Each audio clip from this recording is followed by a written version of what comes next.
Gel lak, qaynaq, lak olarsa dəstəmaz alan zaman. Dəstəmazın hökmü nədir? Dəstəmaz batildir.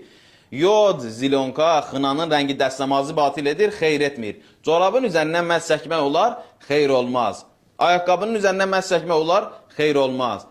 Dəstəmaz alan zaman ayaqları yumaq lazımdır, ya məhz etmək lazımdır. Məhz çəkmək lazımdır. Yumaq dəstəmazdan sonra və öncədir. Dəstəmazdan öncə əgər yusaz, qurudursuz, sonra dəstəmaz alırsınız. Dəstəmaz alan zaman hansı hissələr yaş olarsa eybi yoxdur. Üz və əllər yaş olarsa üzərindən dəstəmaz ala bilərsiniz. Amma məhz yerləri quru olmalıdır.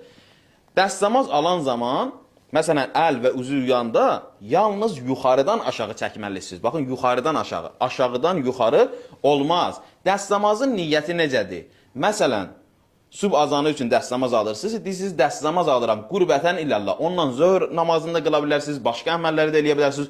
Quranın hərflərinə də toxuna bilərsiniz. Amma sırf mən dəstəmaz alıram sübh azanı üçün, sübh namazı üçün yalnız o işi görə bilərsiniz. Başqa iş görə bilməzsiniz. Niyyət edəndə ümumi niyyət edin. Dəstəmazda israf olunarsa, dəstəmazın hökmü nədir? Dəstəmaz düzgündür, amma israf etdiyinizə görə günah qazanırsınız.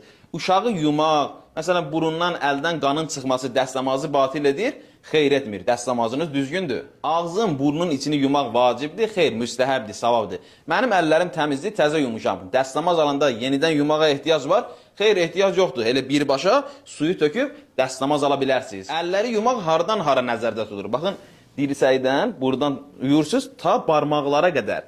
Bura qədər bəziləri yuyur. Xeyr, ta bura qədər yumaq lazımdır. Əlləri yudum, bitirdim, əlimi krantın altına saldım, sonra məhz etdim. Düzgündür, xeyr, düzgün deyil.